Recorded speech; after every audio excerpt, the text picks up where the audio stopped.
Biden and Shakespeare, an emergency podcast. We're recording this the afternoon of Thursday, July 11th.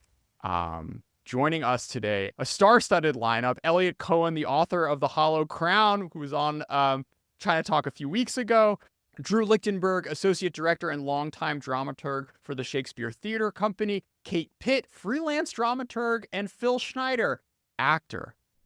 Kate runs the excellent Substack Shakespeare News at shakespearenews.substack.com. And Phil, my brother, still looking for an agent or just showbiz advice in general? Jordan at chinatalk.media, happy to connect to you. Eliot, take us away. Well, it's a tragedy.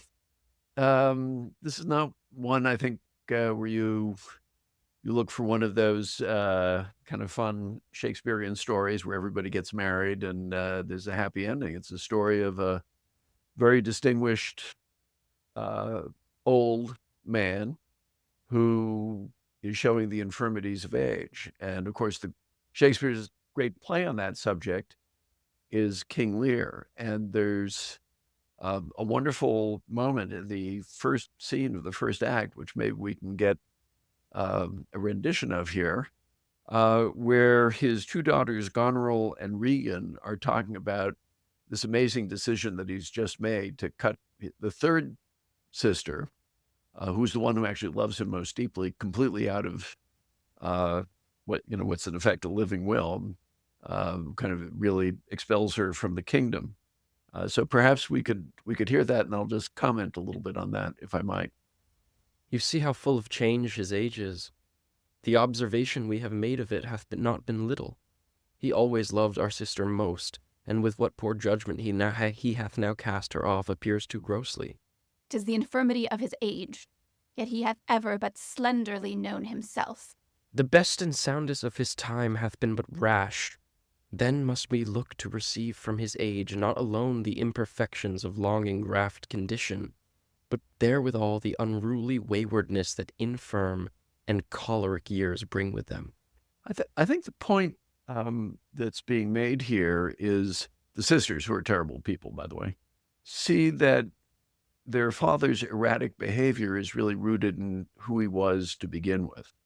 And I think there's an insight here with Biden. It's not that we're seeing a very different Joe Biden, seemingly refusing to acknowledge reality, but everything's more pronounced. And as somebody who's aging himself, although not yet nearly up in his early 80s, it's something that's very common. It's something that all of us, I think, have noted in aging parents and friends and relatives, that they are what they were, they just become more so, or as they put it, choleric. They get angry a little bit more easily, more rash. And then there's that question, which we can talk about, is does Joe Biden only but slenderly known himself?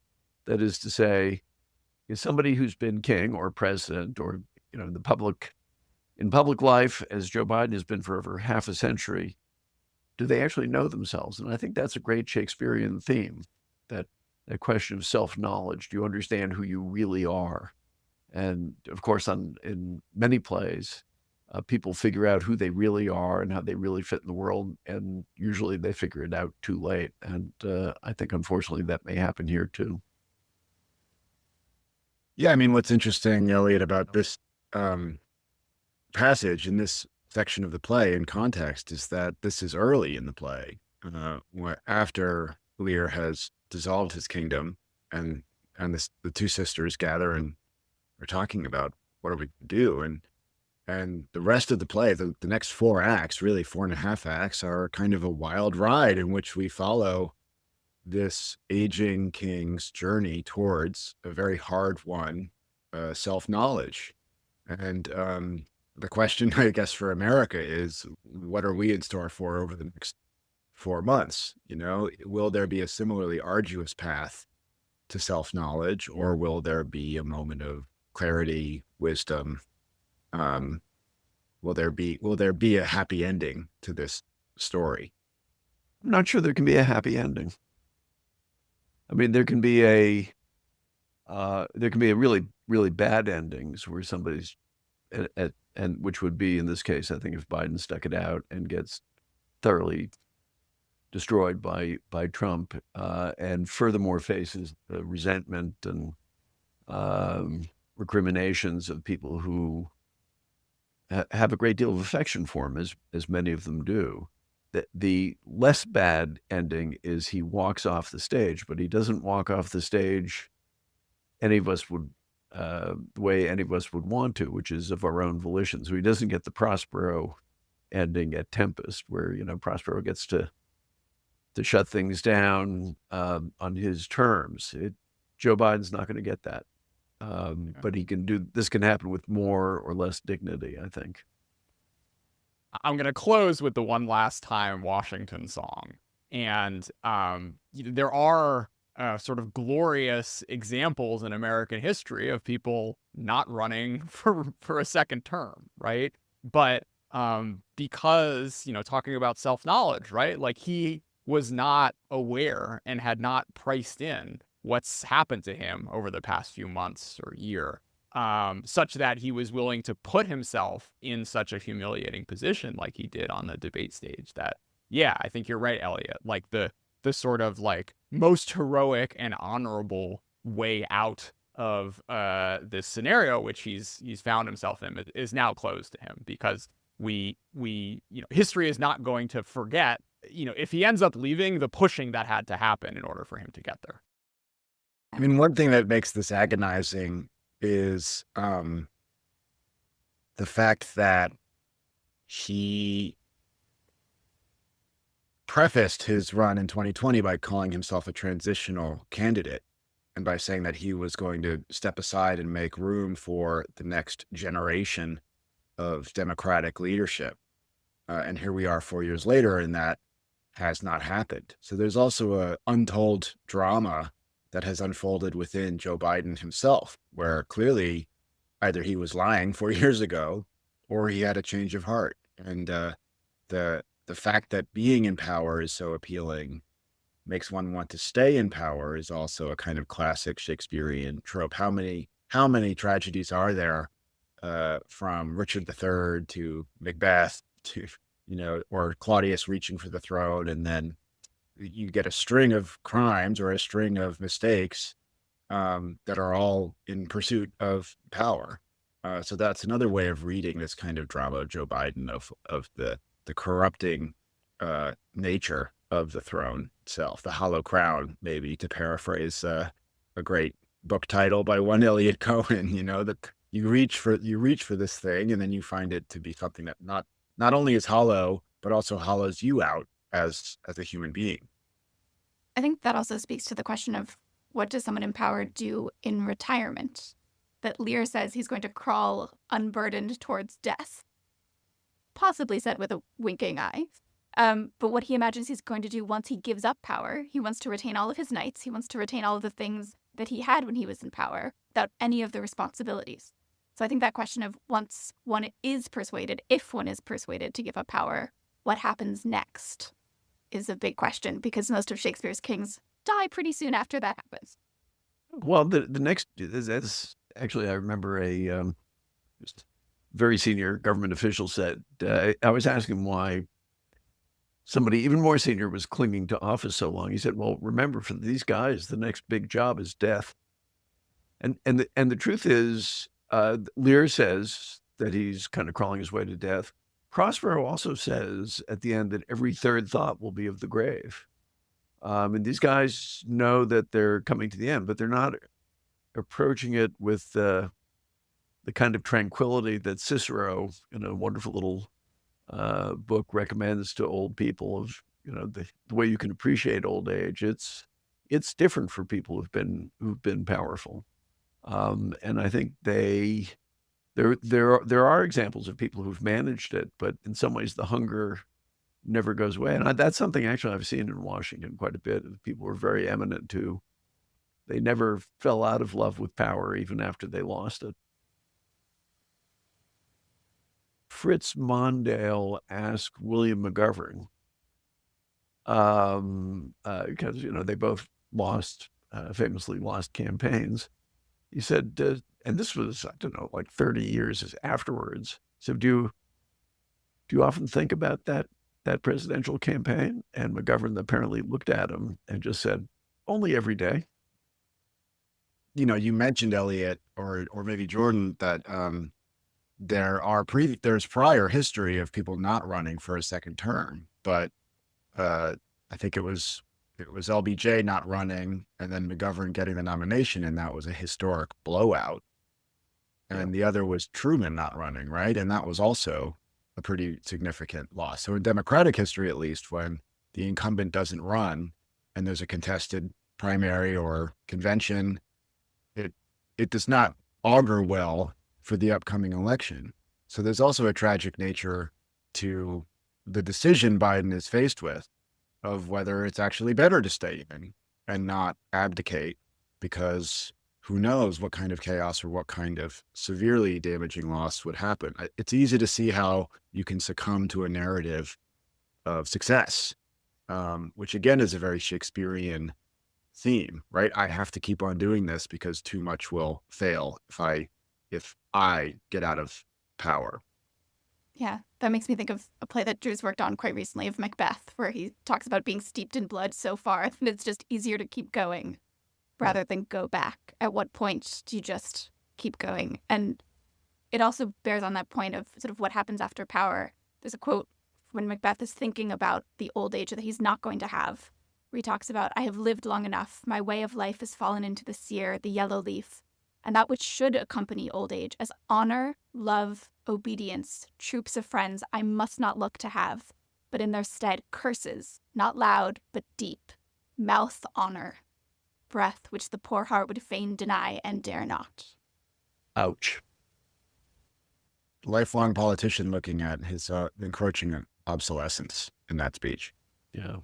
And it is, there are politicians who leave and are okay. But, you look at, say, LBJ, who made a decision not, as you said, not to run for another term. I mean, he declined very, very quickly and died very shortly thereafter. And if you've read the Robert Caro biography of him, which is just magnificent, you can understand why. This is a guy whose whole life is obsessed with political power, and he had it. And he chose to walk away from it, but it just left him shattered. We have more examples in American history of very old, sick people running for that extra term than we have of people walking away. And I think with that, maybe we should come to Richard II. Kate, why don't you pick a passage and give us a bit of an intro? Sure. This is a very short passage, but it's when Richard II has been deposed. He's in prison, and he's thinking about all of the choices that he made in his life and how his timing was a little bit off. So he hears, it's just 4 lines, but he hears music being played off stage, and he says, how sour sweet music is when time is broke and no proportion kept. So is it in the music of men's lives. I wasted time, and now doth time waste me. Yeah, what you hear in that, Kate, is the sound of profligacy, right? Richard II is not historically considered a strong king, and Shakespeare shows him as someone who is holding on to power, unlike King Lear. He's sort of the opposite of King Lear. King Lear abdicates power and then expects to act like a king. Richard II doesn't act in ways befitting a king, but he holds on to power, which creates this huge political dilemma for everyone else in the kingdom, and especially the eventual Henry IV, who is charged with deposing him. So we're in a situation now where the question is who is going to be the person who steps forth and is the new Henry IV, who can marshal all the forces of state to depose someone who is acting in ways that seemingly are unfit. Although, again, Biden, it's a relative thing, isn't it? Is he unfit to be president? Is he unfit to be running? These are very ambiguous things that we don't have a lot of knowledge on, which is itself a very unsettling state of affairs to be in. There's questions over his fitness, but that's so much of the intrigue also in Richard II. Is this person fit to be a king? He's acting in this way that's questionable, and this way that's questionable. There's, I think there's several other ways in which Richard II has something to share. One of which is I mean, Richard really believes that, he is, he's backed by all these angels and he cannot be deposed. So actually, maybe if, Phil, if I could turn to you, and if you'd be willing to read for us, I guess it's Act 3, Scene 2. Not all the water in the rough, rude sea can wash the balm off from an anointed king. The breath of worldly men cannot depose the deputy elected by the Lord. For every man that Bolingbroke hath pressed to lift shrewd steel against our golden crown, God for his Richard hath in heavenly pay a glorious angel. And if angels fight, weak men must fall, for heaven still guards the right. I mean, the feeble word that we use these days is entitlement, but it's something much deeper than that. And I think, in a way, this is.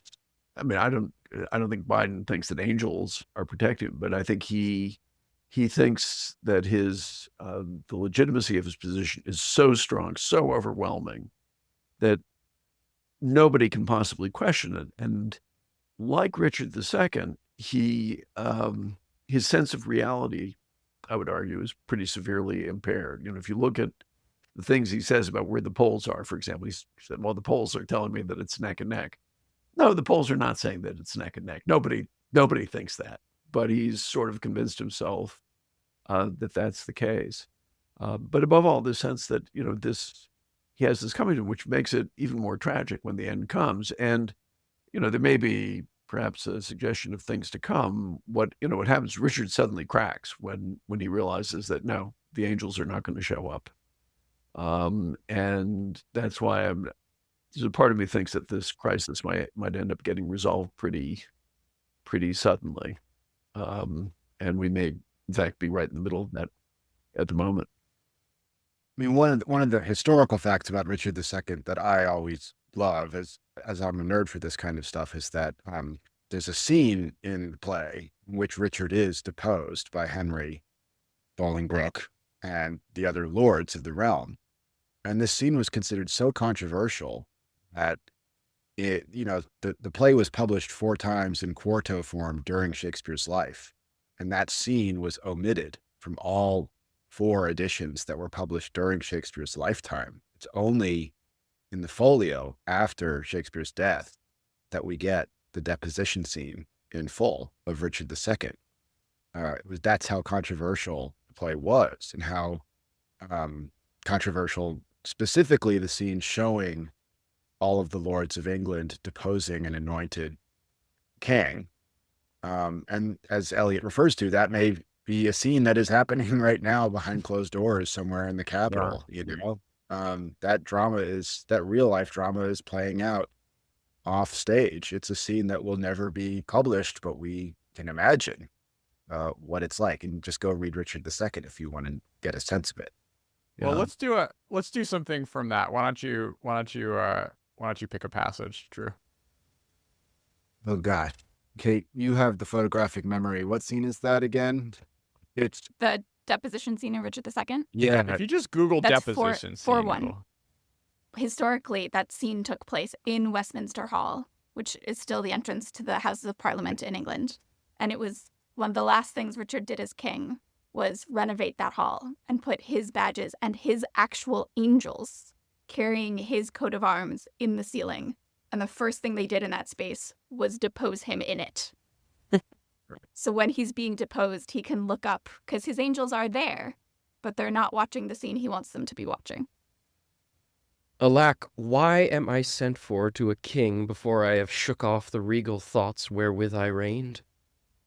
I hardly yet have learned to insinuate, flatter, bow, and bend my knee. Give sorrow leave a while to tutor me to this submission. Yet I well remember the favors of these men. Were they not mine? Did they not sometime cry, all hail to me? So Judas did to Christ, but he in 12 found truth in all but one. I in 12,000 none. God save the king! Will no man say amen? Am I both priest and clerk? Well then, amen.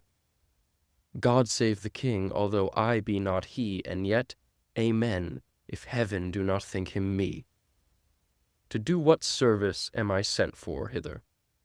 To do that office of thine own good will which tired majesty did make thee offer, the resignation of thy state and crown to Henry Bolingbroke. Give me the crown. Here, cousin, seize the crown. Here, cousin. On this side my hand, on that side thine. Now is this golden crown like a deep well that owes two buckets, filling one another, the emptier ever dancing in the air, the other down, unseen, and full of water. That bucket down and full of tears am I, drinking my griefs whilst you mount up on high. I thought you had been willing to resign. Now my crown I am, but still my griefs are mine. You may my glories and my state depose, but not my griefs.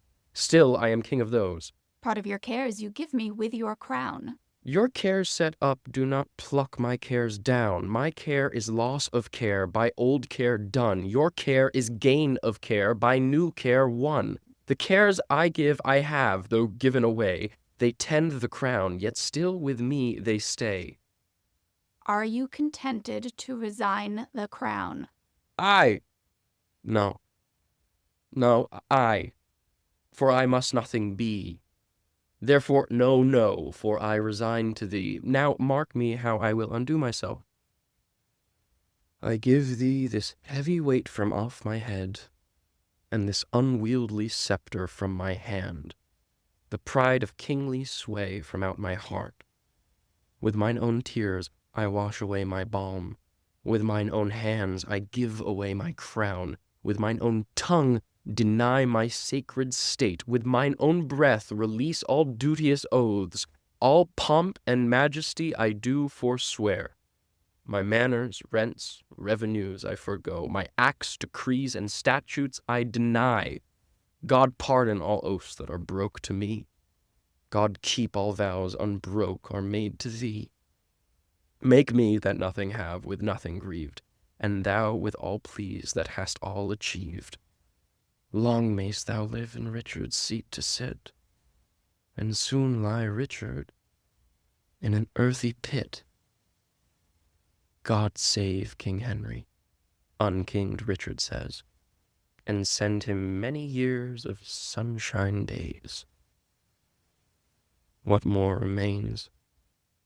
Yeah, I think, like that speech right there, you hear this cluster of classic Shakespearean themes. And for me, the word nothing, the repetition of the word nothing, this idea of what am I if I'm not king? I am nothing. And of course, it echoes what Cordelia says to Lear in the first scene of King Lear, where he says, how much do you love me? What do you owe to me? And she says, nothing. I don't owe you any of my love. I choose to love, right? This is a theme Shakespeare comes back to again and again, is what does power mean to a politician versus what does love mean to a human being? What is earthly status in comparison to the things that are really what life is worth living for? And Richard is, part of the tragedy of his character is that he's unable to imagine a use for life outside of being a king. As soon as he gives the crown to Henry, he might as well be dead. He might as well be nothing. And his idea, I mean, I think it's tremendously powerful, and it absolutely applies to a lot of powerful people that I've known, is that they no longer know who they are outside of office. You know, they even, now in his case, you know, family matters a lot to him, although it's been a family rocked by tragedy on numerous occasions. But it's not like these guys tend to have hobbies. They don't, you know, or other avocations. It's their avocation is power. If I could, I'd like to add one other thing to that scene just before it, a conversation that I can easily imagine inside the Democratic National Committee a speech that could be given by one of Biden's advocates, people plugging for don't do this. It's the Bishop of Carlisle who is saying, don't depose him. This is gonna end really badly. And maybe if we could hear that as well. It's, I think, line 137. It's Act 4, Chapter 1. And so the Bishop of Carlisle is just warning everybody, saying, God, you go down this path, it's going to get really ugly. So maybe, Phil, could you give us, and I would start it, and if you crown him being Henry Bolingbroke, let me prophesy. And if you crown him, let me prophesy. The blood of English shall manure the ground, and future ages groan for this foul act. Peace shall go sleep with Turks and infidels, and in this seat of peace tumultuous wars shall kin with kin and kind with kind confound. Disorder, horror, fear, and mutiny shall here inhabit, and this land be called the field of Golgotha and dead men's skulls. Oh, if you raise this house against this house, it will the woefulest division prove that ever fell upon this cursed earth. Prevent it, resist it, let it not be so, lest child's children, cry against you woe. You can imagine Ron Klain saying that, or something, a little bit like it. Maybe not quite as punchy, but he's pointing to another dimension of this, which is, God, if you get rid of the legitimate king, we're going to tear ourselves to pieces, and quite apart from Trump winning, and that is a fear that people will have when you have a legitimate leader who gets overthrown in a putsch, which is how people will later interpret this. And there are other examples in history. The Conservative Party didn't go through anything quite as grim when Thatcher was deposed by the men in gray suits, but it is the sort of thing that happens, and I do think people are worried about it, and probably rightly so. There'll be a lot of, however this ends, there are bound to be a huge amount of recriminations within the Democratic Party. Yeah, the field of Golgotha is where Christ was crucified.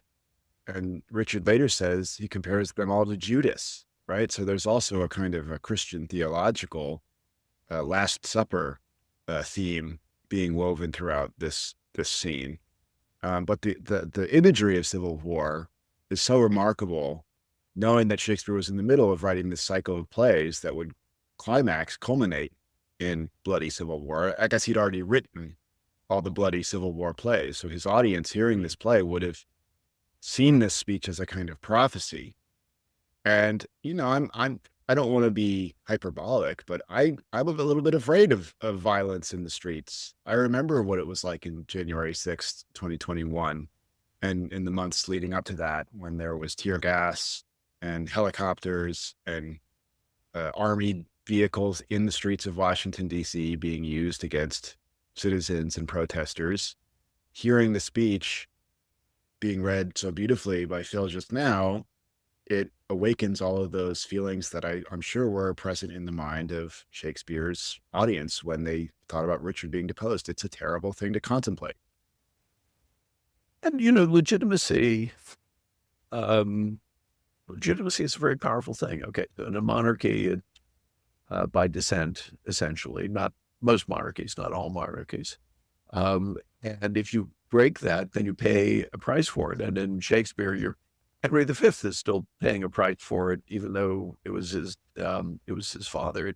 In a democratic system, it's elections or primaries and things of that kind. There's no question. I think that Biden is the legitimate and presumptive nominee. It's just that it would be an utter disaster for the Democratic Party, and not to mention the rest of us, if he was the nominee, because I think I don't know any dispassionate analyst who thinks anything other than, it would end with not only a victory, but a decisive victory for Donald Trump. Yeah, I think examining this scene also makes me think so much about the importance of the language we use when people step off the stage. This is known as the deposition scene, but it's supposed to be a resignation scene. And when York says, when Richard, who knows exactly what he's there to do, asks, "Why am I here?" And York says, "The resignation of thy state and crown to Henry Bolingbroke." And the next thing he says is, "Here, cousin, seize the crown." He makes it very clear that he thinks of it as a seizing, not a resignation. He's not stepping off the stage. He wants everyone to know he's being pushed. That's a wonderful point, Junabi. I was just thinking about Nancy Pelosi's remarks on television, where she said, "Well, the president really needs to make a decision." Well, the president made a decision a while back that he's running. So what she's really doing is she's saying, "No, we'd like you to make a different decision." But she is softening the blow as much as she possibly can by calling it a decision, or, in ways, as you just put it, this is a resignation. It's not a deposition. But Joe Biden will unquestionably see this as a deposition. And that will be the long-term consequences within the Democratic Party and within their leadership about it. The question is, how will people feel about that? One of the fascinating things about the play Richard II structurally, which again comes back in King Lear, is that the characters with whom we sympathize kind of trade places in the play. And you can almost say that it's this point in the play when that reversal happens. And it's based on this kind of political cunning and use of language that Kate identifies, that Richard has spent the first half of the play acting in ways that are really unfit, right? He's raiding the taxes of the people in order to fight these terrible overseas wars, which are going really badly, which is also a kind of American 21st century story. He's surrounded by all these cronies who are enriching themselves, who are completely corrupt. But as soon as he's deposed, he starts acting and sounding a lot like a king. And everyone all of a sudden starts saying, "Hold on, this is wrong. This is terrible what we're doing." And eventually he's actually murdered in the Tower of London and has extraordinary speeches in that final Act 5. And similarly, King Lear begins the play acting in ways that are, he's angry, he's irascible, he's acting irrationally. He goes to Goneril's house with all of his knights and trashes the place, right?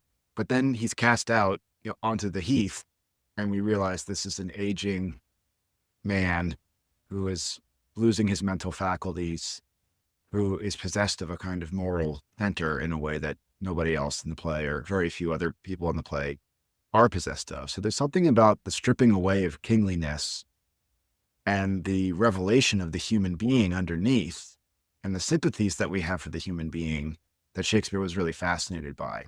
And I do wonder if Biden is deposed or resigns, or the crown is seized by these Democratic party figures, will people start to sympathize and see Joe Biden as a frail human being who is being victimized?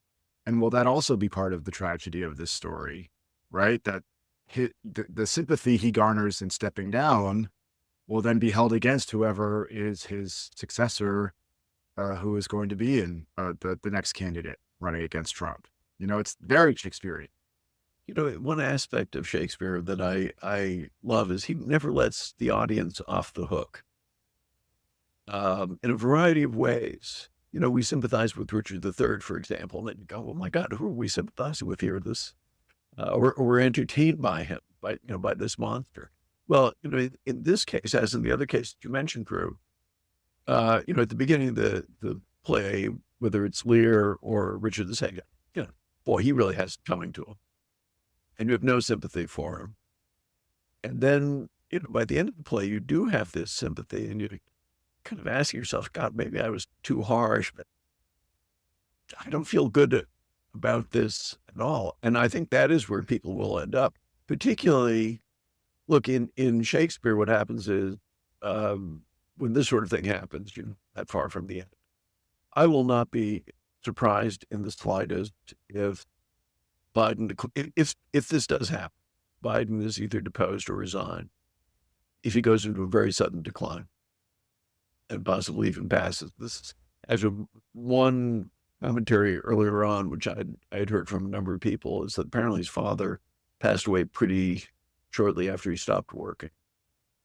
And I can imagine this may be why Jill Biden not particularly keen to see him quit. But after this kind of blow, it would not be surprising if there's a very rapid decline.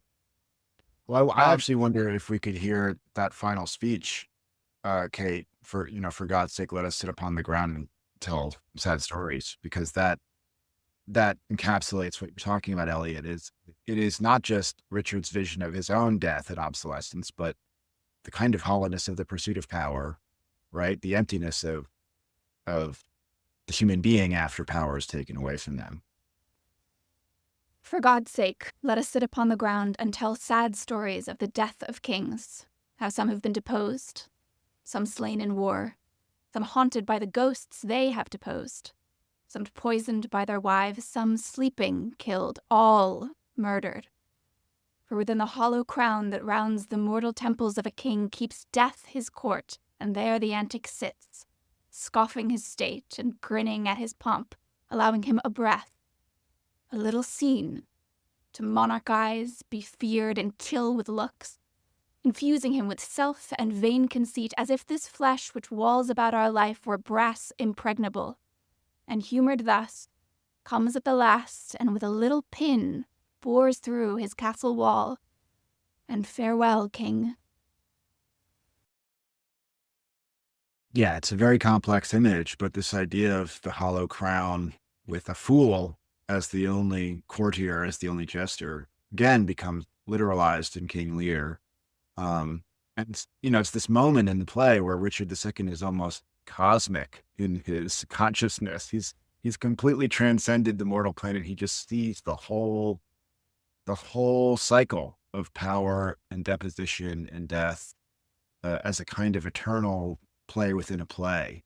It's one of the most remarkable speeches, and it's everything that we're talking about in this conversation right now. Yeah, I think that's so beautiful, Drew. And just the image of Richard, who became king when he was a boy and has only known kingship as joy and frolicking with his courtiers. And then he takes off this thing that's been sitting on his head for years, and he realizes that death has been with him, inside him the whole time. And he has to learn that. And then later in the play, when he's holding up, there's literally a mirror image when he holds up the mirror in the way he holds up the crown and sort of looks at himself. And once he's been deposed, he looks exactly the same. And he's confused by that because, as we were speaking to earlier, once you've lost power, what are you? But even though he's no longer anointed, he's no longer God's given, he's given everything away, but his face remains the same. And that's so heartbreakingly baffling to him. You know, when the brains are out, the men should die. They're an end. Things should be what they look like. And yet they're not. Power changes people. Yeah, and I think what Eliot is saying, if this is true, some people might be right to be worried that Joe Biden needs the idea. This gives him life, this political status. And if you take that away and he looks at himself in the mirror, one of his refrains is, when I get knocked down, I get back up, right? I keep fighting.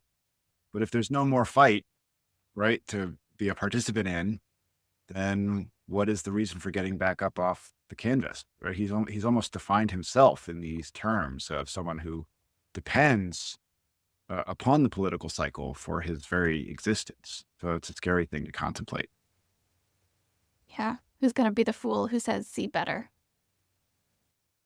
Well, I was just looking, there's the speech he gives at the very end, in Act 5, Scene 5, where it begins that he's in prison. This is where he's going to be killed. And he says, I've been studying how I may compare this prison where I live unto the world. And he's kind of going crazy. But then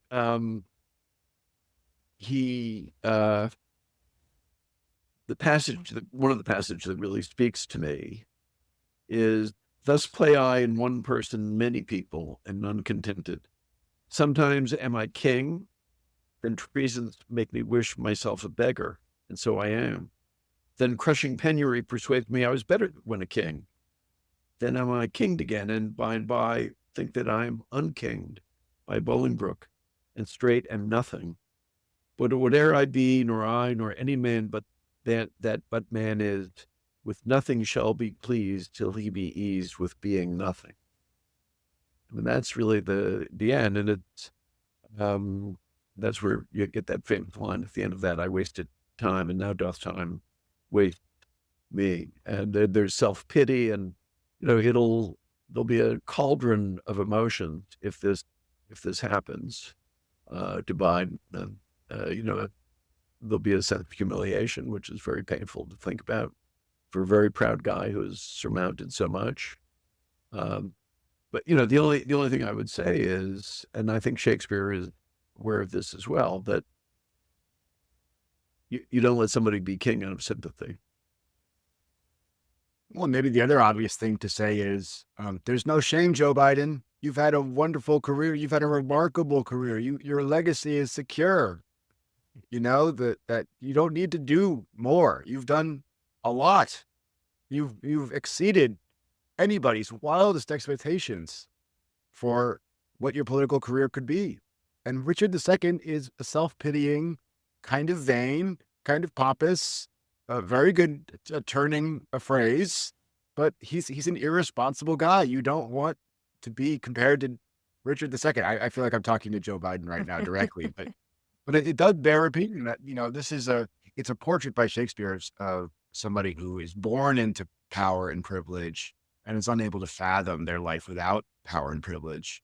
And this is the problem with kings. And we have a democratic system so that we can elect the best candidate to be the president of the United States. We don't need to be replaying these dramas, these Shakespearean dramas. And yet, isn't that just human nature, right? Isn't there something so wise and penetrating about these plays that they still remain true in their observation of character so many years later? So we've talked about the staffers who want to keep the king in charge, scared of civil war. Let's talk about some staffers of sorts who are, a little more excited to put the knife in. Kate, why don't you pick one for us? Sure. This is from Richard II as he's being deposed, and he's talking to Northumberland, who is one of the lords who has deposed him, and warning him of what may come in the future. Northumberland, thou ladder with all the mounting Bolingbroke ascends my throne. The time shall not be many hours of age more than it is ere foul sin, gathering head, shall break into corruption. Thou shalt think, though he divide the realm and give thee half, it is too little, helping him to all. And he shall think that thou, which know'st the way to plant unrightful kings, wilt know again, being so little urged, another way to pluck him headlong from the usurped throne. The love of wicked men converts to fear, that fear to hate, and hate turns one or both to worthy danger and deserved death. Beautiful. And is that going to be true? Whoever gets installed, I mean, that's, I think, one of the reasons why they would probably default to Kamala Harris. It's the easiest choice, although not necessarily the best choice, I think, from the point of view of practical politics. But the easiest choice will be Kamala Harris, will be a more legitimate heir than if you just have this free-for-all. But there will be thinking that there are always a lot of, in politics, I think this is actually, it's one dimension of Shakespeare that maybe we don't talk about enough. He does have all these sort of secondary actors out there who are manipulating and conniving, never get into the top position, but play a role, often somewhat nefarious. They say the tribunes and Coriolanus or there's a whole slew of aristocrats in Henry VI, all of whom are really problematic one way or another, and are pursuing their own agendas as happens in politics. And maybe the ultimate example, Eliot, is Falstaff in Henry IV, as someone who, thinks that his friendship with Prince Hal is going to mean that he's got it made as soon as he becomes king. He's sort of the, who was it Billy Graham, who was Clinton's younger brother? He's sort of like or maybe he's like a Hunter Biden figure, right? He's somebody who maybe has a disreputable past, maybe some criminal charges could be pressed against them. But because of their personal relationship to Prince Hal, thinks that they are protected. And Hal has an extraordinary speech at the end of Henry IV Part 2, where he basically he does the un-Bidenish thing of divesting himself of these relationships. I wonder, Kate, if you could read that one. And will a while uphold the unyoked humor of your idleness, yet herein will I imitate the sun, who doth permit the base contagious clouds to smother up his beauty from the world, that, when he please again to be himself, being wanted, he may be more wondered at by breaking through the foul and ugly mists of vapors that did seem to strangle him. If all the world were playing holiday, to sport would be as tedious as to work, but when they seldom come, they wished for come, and nothing pleaseth but rare accident.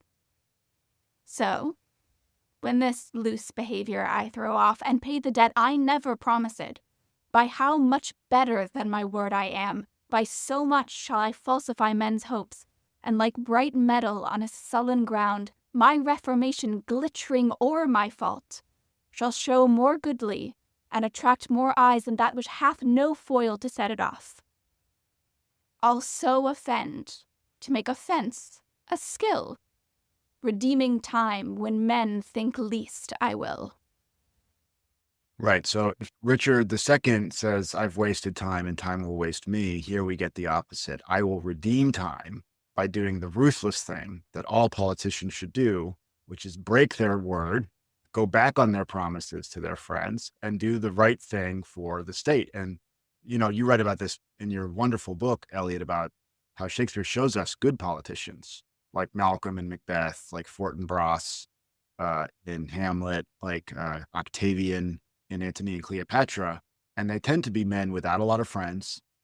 They tend to be cold, Machiavellian, ruthless, and even deceptive when they need to be, because to be a leader of a lot of people, you got to make a lot of promises to a lot of different people and then decide on the right course of action. So this is Shakespeare writing about a good politician who is not beholden to sentiment or to personal relationships when they are in a position of power. And of course, Joe Biden is in that way very different. He is, although he can be difficult to work for, and I've talked to a number of the people who do work for him and have worked for him directly, he can be very difficult to work for. He throws tantrums and yells at people and so on, but he's also basically tremendously loyal to the people around him. He does not fire people by and large. And he's kept a number of people close to him, including Hunter. Big mistake. It's a terrible mistake. And you're right. Hal is utterly ruthless. As I think, you and I've discussed, for me, the most chilling line in Henry IV Part 2 is when Falstaff shows up looking for a job and just looks at him and says, I know thee not, old man. Yeah, I don't want to know. I don't know you. I don't want to know you. Get lost. Yeah. It is just ice cold. Whatever Biden is, he's a hot politician. He's not a cold politician. He's someone who thrives on, human contact and, chumming around with people. And, that's part of the tragedy. The people who succeed in climbing their way to the top are the Bolingbrookes, the Henry V, people like that, the ones who are really tied in with all kinds of human relations that really mean a lot to them, often, alas, don't do so well.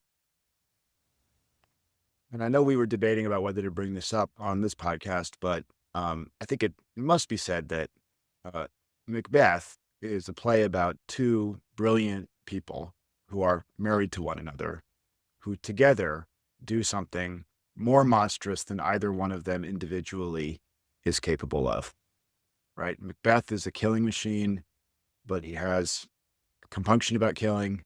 Lady Macbeth, not herself a great warrior, but she has a desire for power, and she can see the present in the instant as soon as she gets letters from him. And you have to wonder, is there something Macbeth-like going on between Joe and Jill Biden, where both of these are, by most accounts, really good, decent people who individually are more than capable and often do the right thing, but are in this kind of dynamic where the two of them together are making a tremendous mistake. And it's clear that it's a deep love match, the Bidens. And I don't think Jill Biden is nearly as not nearly as sinister a figure, but it is, the overwhelming loyalty to her husband, which has to mean making him succeed in worldly terms. That different than the kind of marriage that I've had for 47 years, where the best thing about my wife, she says, you're really being an idiot. You need to stop that. Which is what, that was the Churchill and Clementine Churchill marriage. It's a political, that was, talk about somebody who's been in politics. One of the things that made her such a formidable spouse was her ability to look him squarely in the eye and rebuke him and steer him away from things. And whereas this is, talking about Beth, she's kind of enabling him, and she's not reinforcing his best instincts. She's reinforcing some of his worst instincts. And alas, I think that's part of what's going on here too, by all accounts. She's not the one saying, you know what, maybe it is time to hang it up. How now? What news? He has almost stopped. Why have you left the chamber? Hath he asked for me? Know you not he has? We will proceed no further in this business. He hath honored me of late, and I have brought golden opinions from all sorts of people, which would be worn now with their newest gloss, not cast aside so soon. Was the hope drunk when you dressed yourself? Hath it slept since? And wakes it now to look so green and pale at what it did so freely? From this time such I account thy love. Art thou afeard to be the same in thine own act and valor as thou art in desire? Wouldst thou have that which thou esteem'st the ornament of life, and live a coward in thine own esteem, letting I did not wait upon I would, like the poor cat in the adage? Prithee, peace. I dare do all that I may become a man. Who dares do more is none. What beast was it then that made you break this enterprise to me? When you durst do it, then you were a man. And to be more than what you were, you would be so much more the man. Nor time nor place did then adhere, and yet you would make both. They have made themselves, and that their fitness now does unmake you.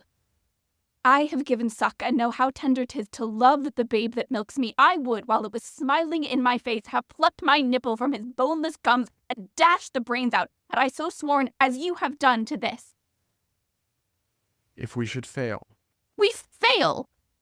But screw your courage to the sticking place, and we'll not fail. Can I just warn the three of you about something? So about a year ago, I wrote an article in The Atlantic saying, Joe, I think the title was called, they gave it was Joe, It's Time to Go. This tremendous outpouring of hate. I mean, it was really, of all, and I tend to write controversial things, it was stunning. So I just want to point out, we're all on the record here kind of comparing Jill Biden to Lady Macbeth.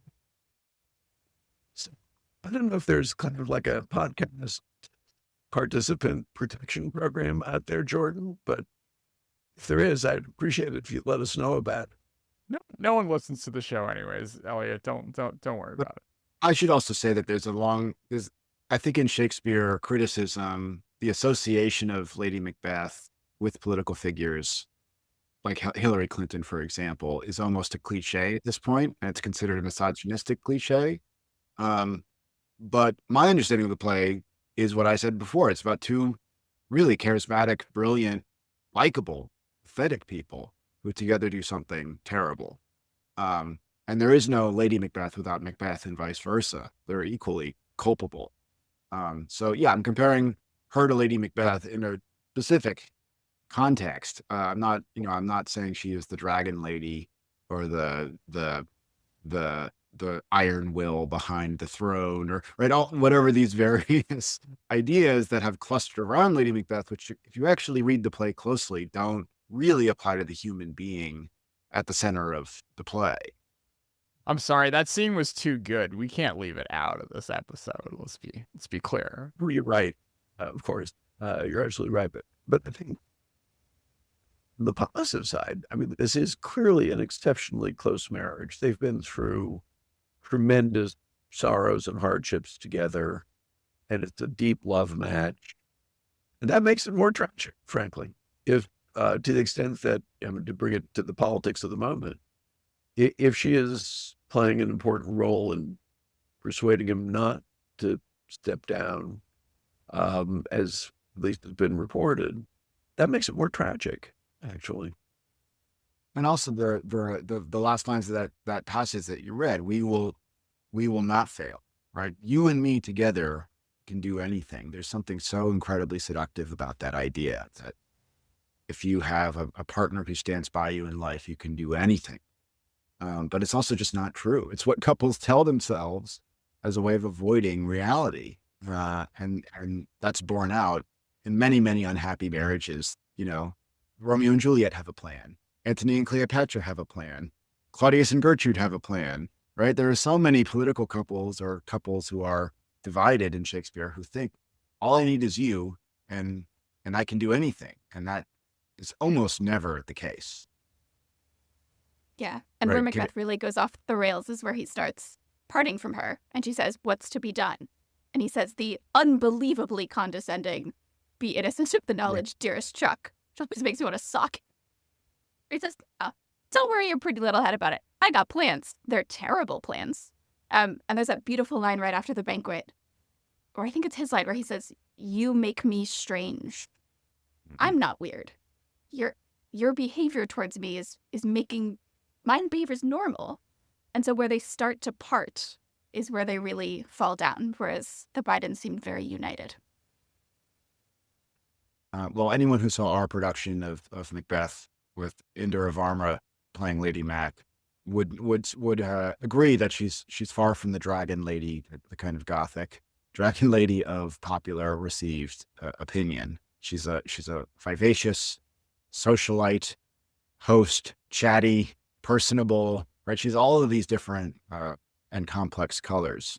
And Ralph Fiennes, obviously, as Macbeth, right? There's an intimacy to that relationship and a complexity to that relationship. But there is a sense of, yes, a kind of a mutual delusion, pact that they're both entering into with one another. You know, delusion, I think the role of delusion is quite important, including, you know, Macbeth's self-induced delusions about his invulnerability, right down to the very end when Birnam Wood is coming to Dunsinane.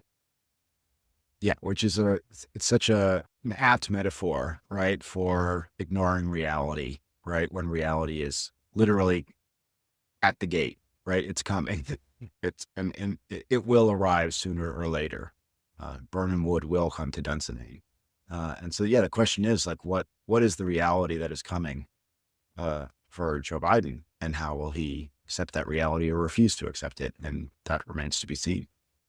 You know, I have this sneaking sympathy for Henry IV, who, you know, most people just think of as kind of a curmudgeonly character, but he is somebody thoroughly grounded in reality. He has that great line, "Okay, if these be necessities, let us meet them like necessities." And that, it seems to me, is one of the great political gifts. If if you have that, the ability to say, okay, this is what it is.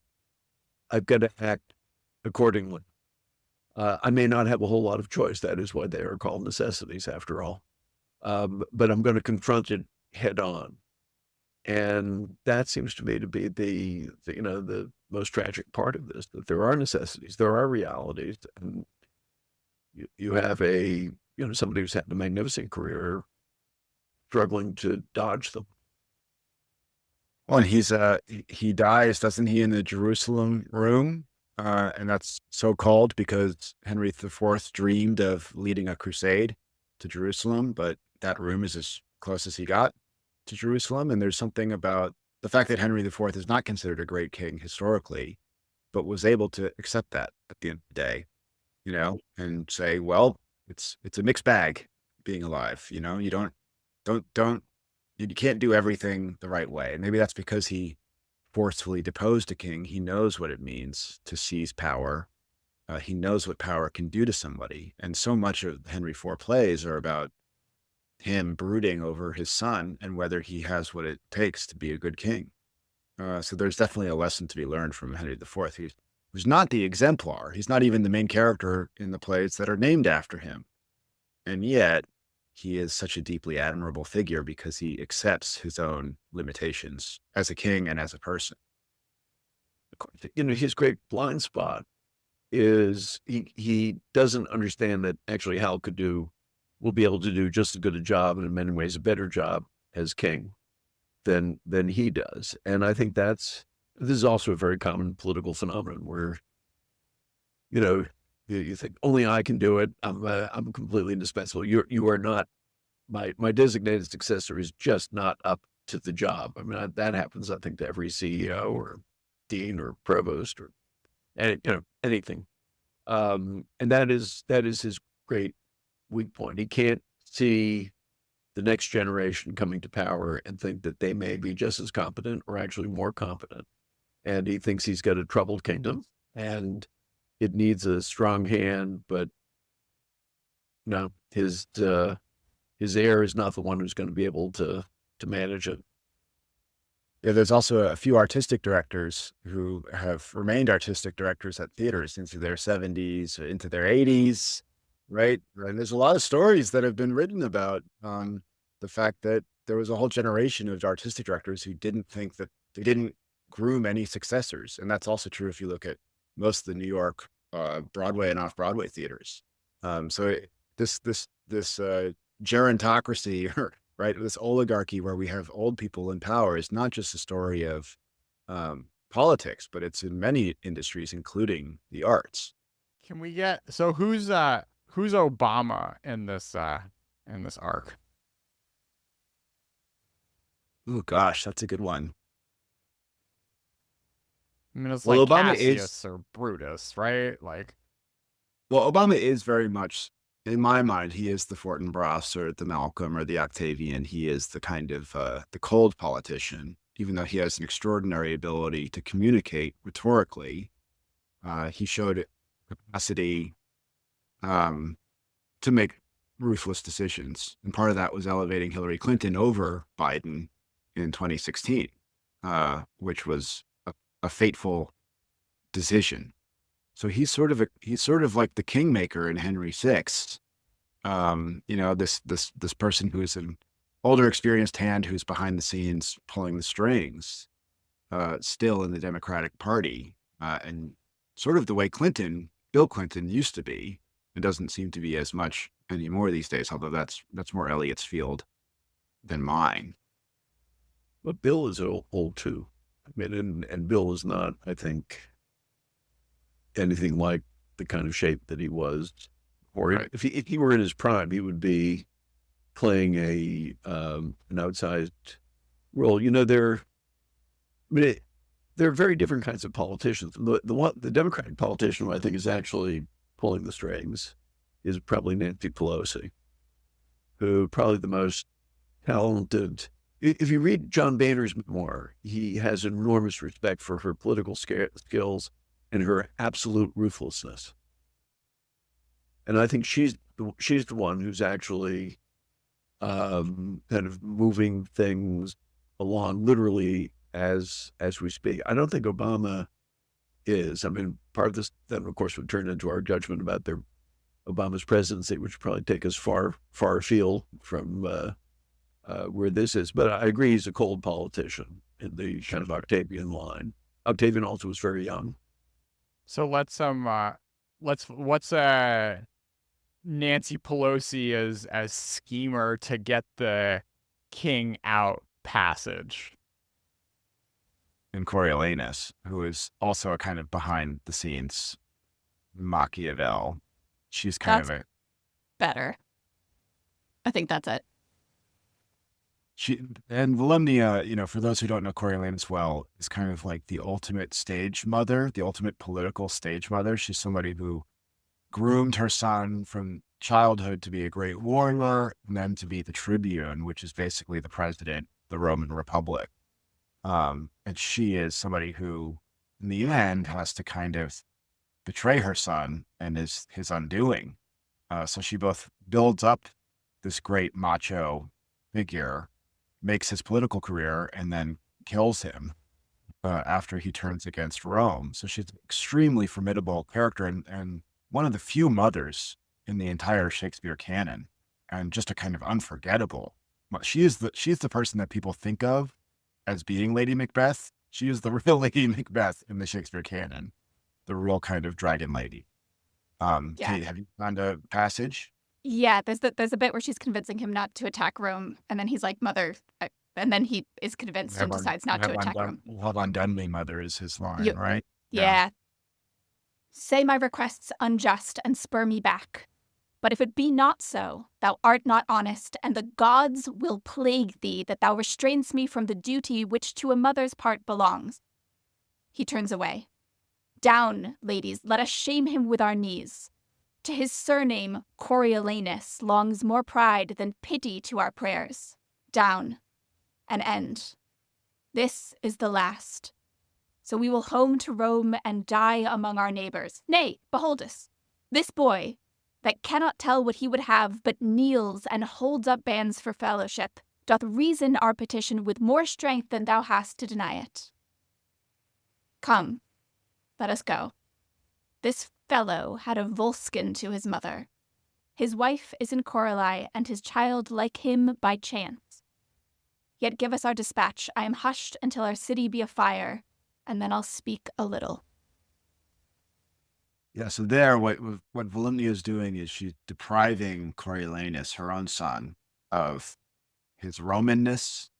She's saying, you're not a citizen of Rome. You're a citizen of the Volscians. You belong to this other city. Your wife is not a Roman. Your children are not Romans, and I am not your mother. Your mother is not a Roman. So that's kind of like, if Nancy Pelosi is the Volumnia of the story, it's a similar excommunication that's happening to Joe Biden right now. You are not of Washington, D.C. You call yourself a creature of Capitol Hill, but you are the enemy, and we are going to strip you of all of these titles and even of your name if you don't do what we say. So it's a methodical and brutal stripping away of the identity of her own son. I think Pelosi isn't yet at that point, where I think it's more the, well, we could do this the easy way or we could do it the hard way kind of moment. And she's hoping that he'll see the easy way, but she does have the kind of hardness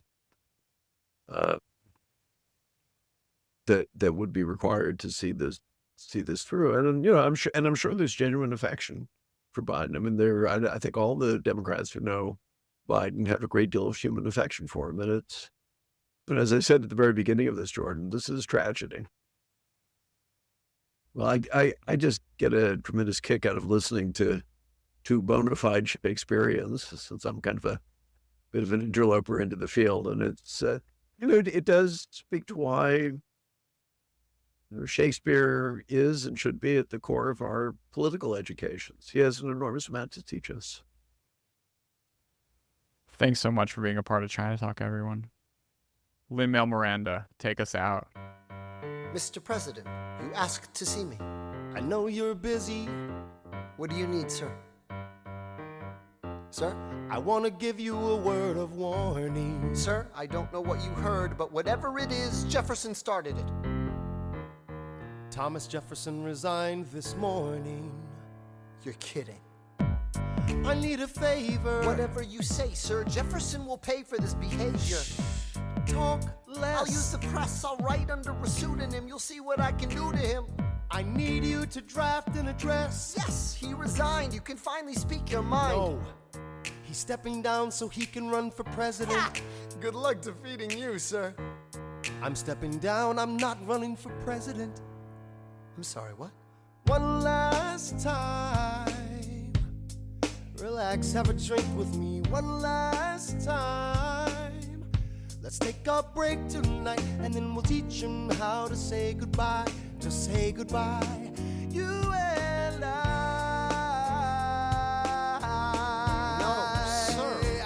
To talk about neutrality. Sure. With Britain and France on the verge of war, is this the best time? I want to warn against partisan fighting. What? Pick up a pen, start writing. I want to talk about what I have learned, the hard-won wisdom I have earned. As far as the people are concerned, you have to serve. You could continue to serve. No. One last time, the people will hear from me. One last time. And if we get this right, we're gonna teach them how to say goodbye. You and I.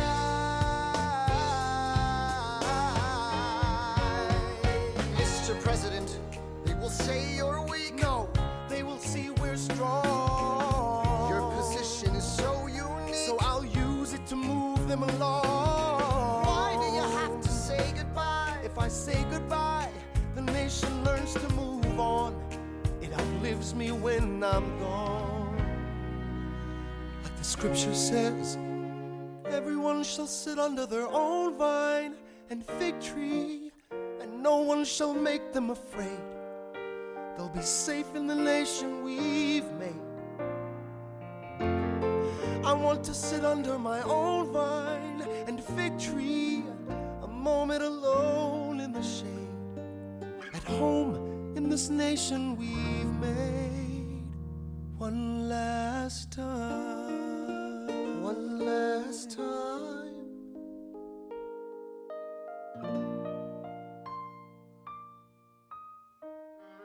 Though in reviewing the incidents of my administration, I am unconscious of intentional error, I am nevertheless too sensible of my defects not to think it probable that I may have committed many errors.